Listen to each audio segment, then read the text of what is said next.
आपण पाहत आहात स्वराज्य न्यूज. सत्य हेच जे तुमच्या समोर.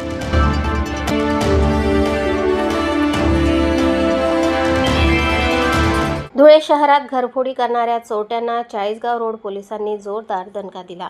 अवघ्या 24 तासात घरफोडीच्या गुन्ह्याचा छडा लावत पोलिसांनी 3 संशयित आरोपींच्या मुसक्या आवळल्या आहेत.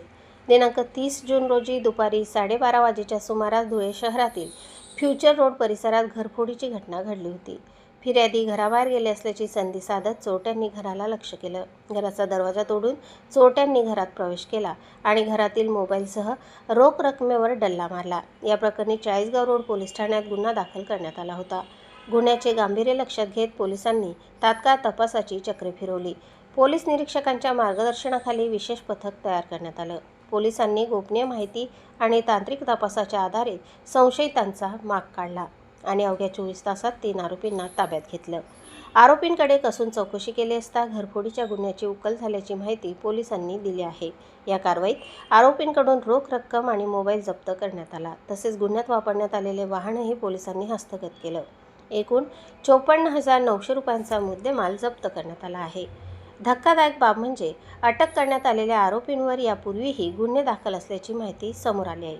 मोहाडीनगर आणि धुळे शहर पोलीस ठाण्यातील गुन्ह्यांची नोंदही पोलिसांनी उघड केली आहे. घरफोडी करून पोलिसांना चकवा देण्याचा आरोपींचा प्रयत्न अखेर फसला.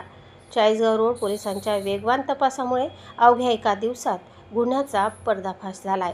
या कारवाईमुळे शहरातील गुन्हेगारांमध्ये खळबळ उडाली आहे, तर नागरिकांकडून पोलिसांच्या तत्पर कारवाईचं कौतुक केलं जातंय. सदर कारवाई वरिष्ठ पोलीस अधिकाऱ्यांच्या मार्गदर्शनाखाली करण्यात आली. चाळीसगाव रोड पोलीस ठाण्याचे अधिकारी आणि कर्मचाऱ्यांनी या कारवाईत महत्त्वाची भूमिका बजावली. अवघ्या 24 तासात घरफोडीचा छडा, 3 आरोपी गजाआड आणि 54,900 रुपयांचा मुद्देमाल हस्तगत. चाळीसगाव रोड पोलिसांची ही धडाकेबाज कारवाई सध्या धुळे शहरात चर्चेचा विषय ठरली. प्रतिनिधी अजिम शेख आणि वृत्तनिवेदिका सीमा पाटीलसह स्वराज्य न्यूज, धुळे.